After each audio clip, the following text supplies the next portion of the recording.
Yeah, so why did I do the Cloudcraft 53 Ultra Marathon?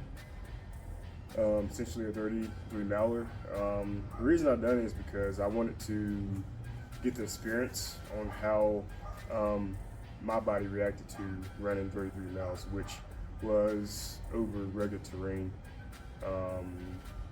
And I needed to see how, okay, if when I ran it this first time, this ultra marathon, what do I need to do differently to prepare for this race? You know, as far as hydrating, stretching, diet, you know, all these essentials are very important into performing in a certain type of race like this. You know what I'm saying? So yes, this run was a trial run. I really wasn't trying to like place anywhere. It was more like I needed to finish this race, you know what I'm saying, which I've done in 8 hours.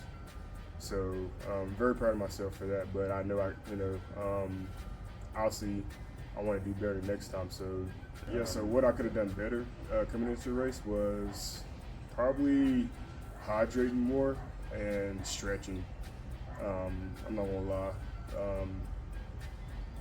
Yeah, like starting the race, my body was just like, well, I say about maybe 15 miles in the race, my body was just like, all my muscle groups was just sore. My lower back was killing me. It was slowing me down a little bit. Yeah, so a whole lot more stretching and then hydrating.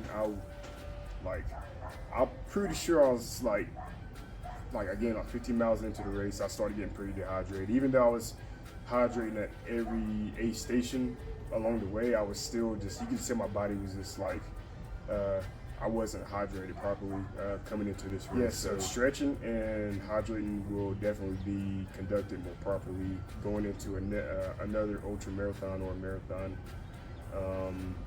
I think those were the two key factors that really slowed me down in this race.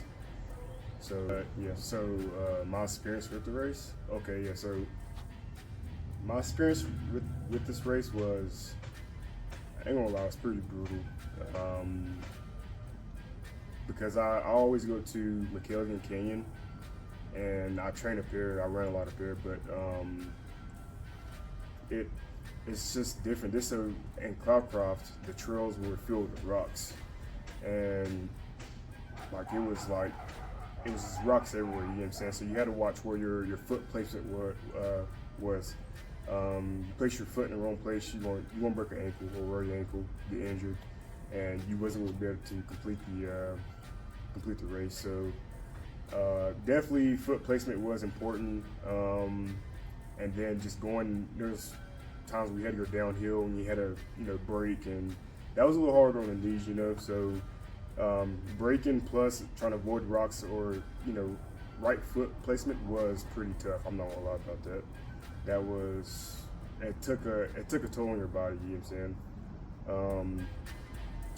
Yeah, so there was this one part of the race where it's like it was like 5 miles uphill, just straight uphill, like an incline.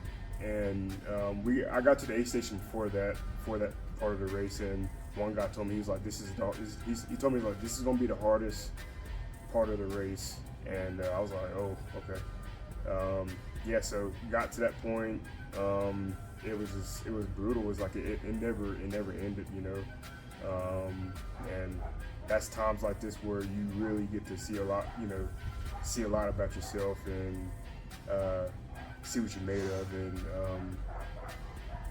mind over matter.